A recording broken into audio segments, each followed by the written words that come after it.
Hi guys, in this video we're going to be looking at some proper Oldhammer. Scruffy Crow.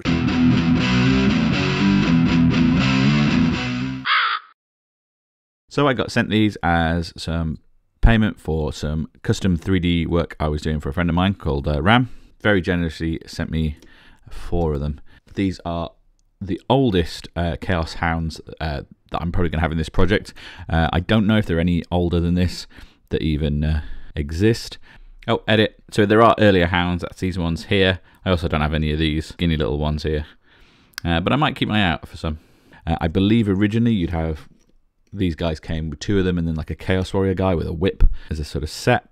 But we're just going to get these guys added to my army as a sort of standard Warhounds. Now, the sort of books that I have, like these ones, don't even really go back far enough to have these guys in there. The only evidence I could find in a book of these guys is this little article on a Chaos Champion conversion using the tail off of this guy. Something I'm obviously not going to do.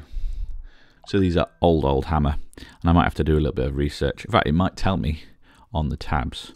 So I think these bases have pretty much had it. I know one of them, this one, is already breaking in 2. And someone's used matchsticks to fill the other hole, which is cool. So these are Marauder ones. A lot of my favourite models came from Marauder, I think. Chaos Hound. No date on that guy. Let's try one of these ones. Can read Marauder again. No, just CH Hound, I think. So that's not a lot of use. One thing I think is quite interesting is I'm currently working my way through the Chaos Hounds that we've already got ready for this project. And the colour that these are going to end up, and the colour I'm doing my Beastmen, and to be honest, this colour scheme is getting used on pretty much most of the creatures in my army, is not too far away from the colour these guys are. But yeah, anyway, first stage is going to be to get these guys all off their bases, and then into a salsa jar. I'm going to top that up with some acetone-free nail polish remover. Now, we're not going to leave these guys in here for too long, because I'm nervous about oldness of these models. And I certainly don't want to have sort of lead rot or any kind of corrosion going on. So these won't be left for months or years like I've left some models. But already I can see, just as I'm filming this, that some of the paint is already, there we go, look at that, just coming straight off. So I'll leave these in here for a few hours. In fact, you can already tell that the colour of the liquid's changing. So I don't think that paint's going to give us any grief. Okay, let's have a look how easy this is going to be. Not too tricky at all. And all the glue and gunk should just, yeah, look at that, just peel away. Now I believe this is a 2-part guy. Yeah, there's a seam there.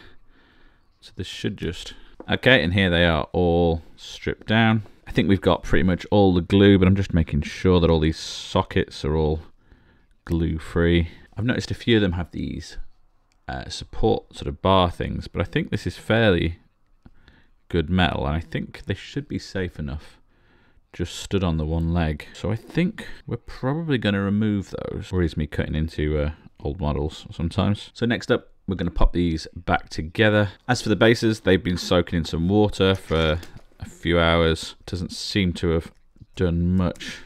Oh no, there we go. So it looks like there's some bits that are glued, super glued maybe, but the sand and the flock is all coming off fairly easy. And these things still appear to be, apart from the one that we snapped, these things still appear to be in pretty good nick, so we can reuse them. Okay, so they've all been scraped off on the top, and then I've used a sharp knife and just scraped the sides down as well, remove all the paint. Makes all the corners look sharper again. So that's bare plastic again on the sides. So yeah, 3 of those perfectly usable, and then another one out my stash that matches up. Now, these big chunky sort of keys here make these incredibly satisfying to put together.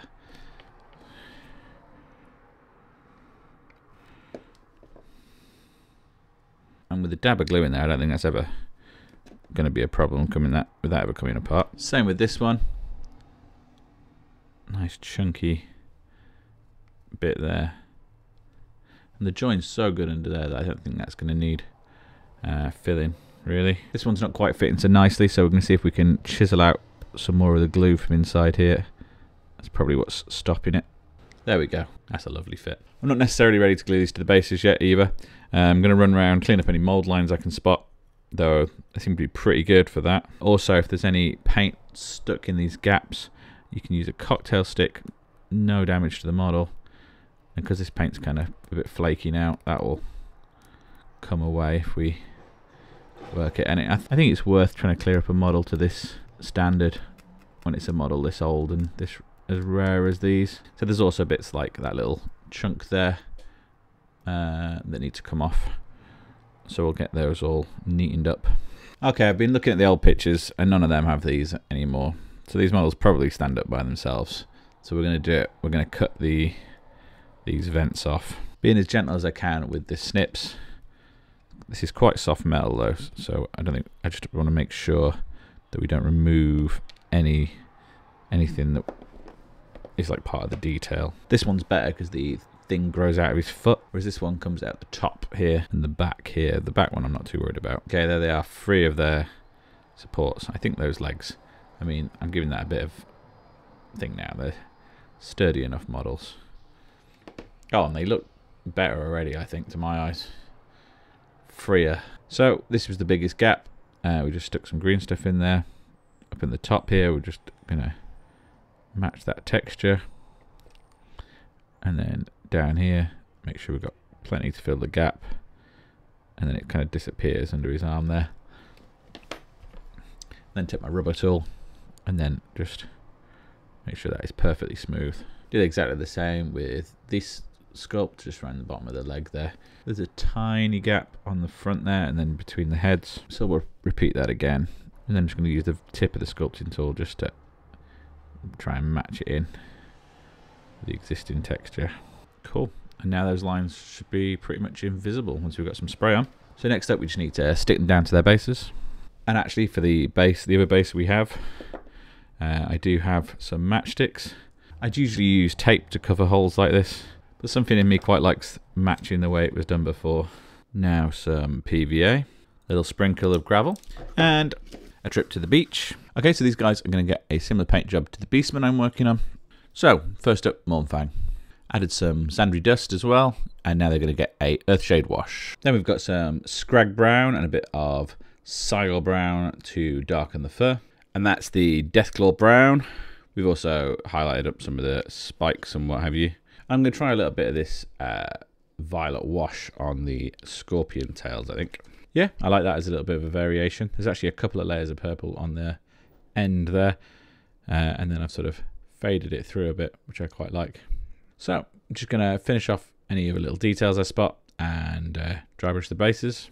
And this is probably where I'm going to leave them. The bases I'll finish off all as one army, so I'll go around. I've got some ideas for that, so I'll probably get a video where I do a bunch of bases at once. And yeah, I'm happy with the sort of details. There's not a lot on these miniatures. They were quite simple, though they did have lovely sets of sort of muscle definition that was fun to pick out. But yeah, there's a lot less going on than, say, a more modern two-headed Chaos Hound. But I'd probably say these were more fun to paint. And I think they're going to look great alongside all the Chaos Hounds of various ages, probably these being the oldest and these being the newest, that I'm going to have in this army. And I can't wait to get them on the table. And thanks again, Ram, for sending these through for me. And that's all for this video. Please let me know what you thought down in the comments. Maybe subscribe for more. And as ever, thanks for watching. Bye.